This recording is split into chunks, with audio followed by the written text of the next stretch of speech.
What's going on, YouTube? My name is FG3000. I'm back in the place to be, and welcome to Fellow Eternal Clash. Now, first things first, this is a sponsored video, so if you do like what you see and you want to support the developers for supporting FG, check out the link in the description below. So let's go ahead and get started. Now, first things first, this is a mobile MMORPG, and I'll kind of show you what I've done here. So I picked a female ranger.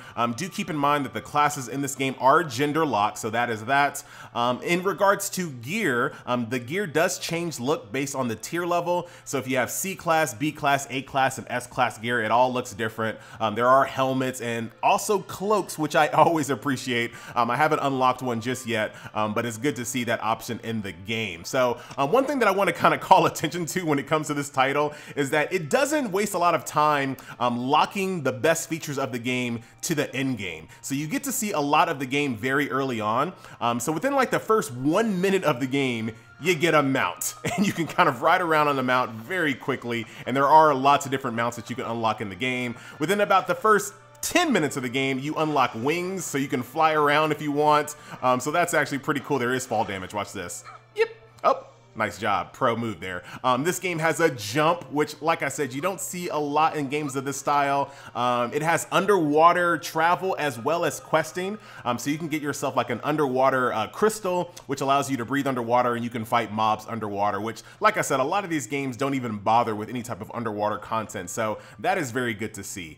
In addition to that, in about, I would say about 20 minutes of playing the game, you do get dungeons unlocked.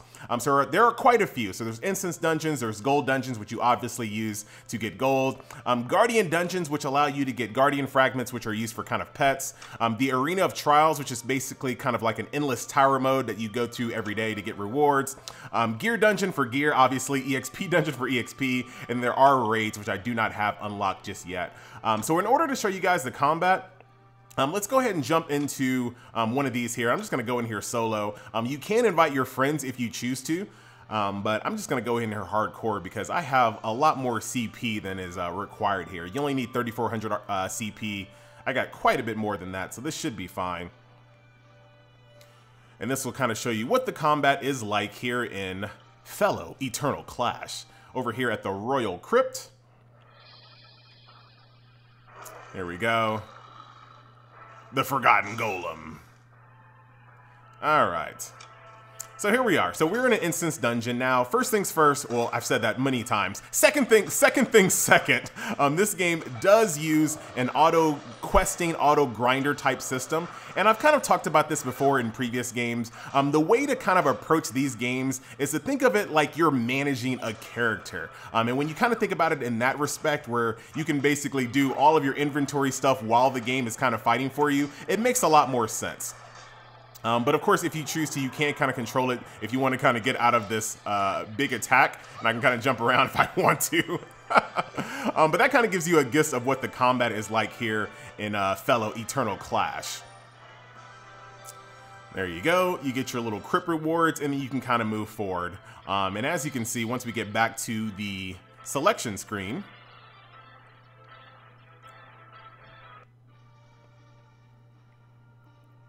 here we go. Go back here, back over to dungeon, instance dungeons. And as you can see, there are other dungeons that unlock as you get more powerful. So I showed you guys the Royal Crypt. There's the Windy Cave, the Witch's Forest, and the Secret Laboratory.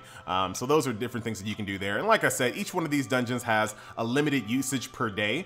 So you're not gonna have to grind these out too hardcore. You're just basically gonna go in here every single day, get your gear, use your instance runs, and then that's basically how that works there. Now, over here in the main game, when it comes to kind of the PvE experience, the general outdoor questing, you have a few different things you can do here. So there are consumables that you can activate.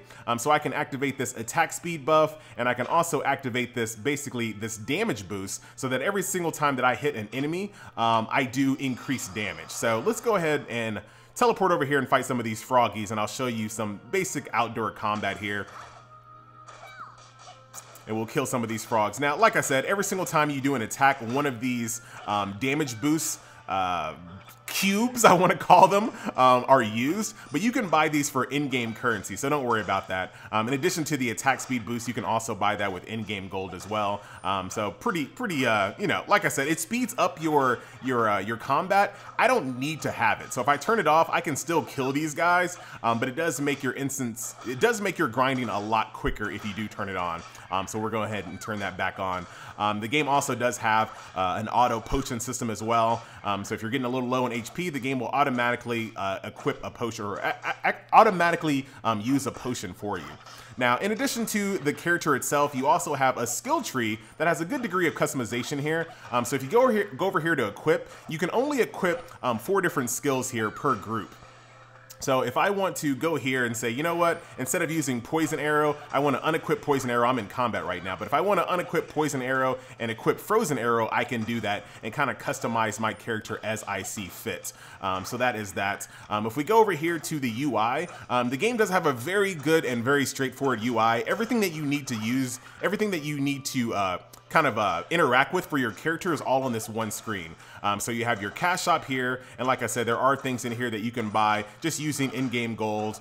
So teleport crystals, which allow you to save time, so you don't have to use your horse to travel everywhere. Here are those damage boost crystals I was telling you about. And then of course, here are these attack speed potions I was telling you about as well. All of these things can be bought with in-game cash. And then of course, there are some things that you can buy with cash shop diamonds as well. But we're not really gonna cover the cash shop in this video since I don't really have any experience with it. In addition to that, there is a forge system.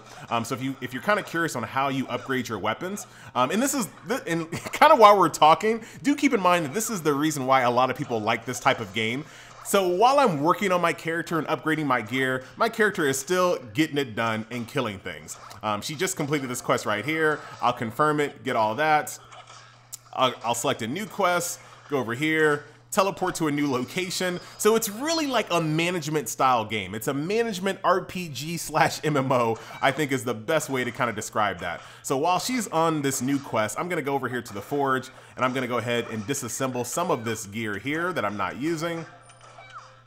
Decompose all this gear. It'll give me a currency that I can use to actually upgrade my current gear.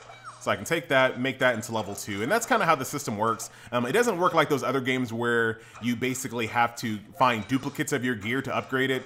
Here, you're just gonna find other gear, decompose it, no matter what class it's for. It's really easy to just decompose gear from other character classes because you definitely don't need those. I'm gonna go ahead and get rid of all of these. Oh, there's a limit. Get rid of all that. Get rid of all this C-class gear. I'm actually gonna get rid of this B stuff too, and I'm gonna get rid of these A gloves because I have better gloves than that. And then I can go back over here to the gear that I actually have equipped. And let's say I want to upgrade my chest piece. I can do that. Boom, and there you go. Now, this game does have a trading post that's not active just yet, but considering that when you upgrade your gear, it becomes bound, it looks like you will be able to kind of trade gear. Now, don't quote me on any of that just yet because I don't know what the long-term plan is on that, but it does seem curious that you have bound gear in this game, so I bet you there's probably going to be a way that you can trade gear to other players in this game. Look at this, checking my mail while I'm kind of fighting, doing all my things that I need to do. So I don't have PvP unlocked just yet, so that is a thing. And there, of course, is a guild feature. Those are the only 2 features that I don't have unlocked in the game thus far. Here is the mount system that I was telling you guys about. You get this mount extremely early on in the game, and as you continue on, there are different types of mounts that you can unlock. These mounts can be equipped with gear that can be upgraded, which give you additional stats. There are wings as well that you can get different types of wings and different types of appearances with those wings. You can also collect different types of guardians throughout the game. These guardians provide passive buffs for you. So as you complete quests and kill creatures, you get them as drops, and then you can use these guys as passive bonuses. So that's pretty much most of the game in a nutshell. Let's go ahead and complete this, grab that. And then we're gonna go fight this elder thingy. We're gonna use our horse this time around and just kind of travel over there. While we're traveling, and like I said, this is kind of the cool part about the game.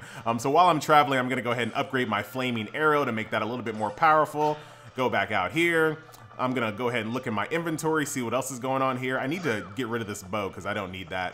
So let's go back over here to Forge. Decompose this extra bow that I don't need.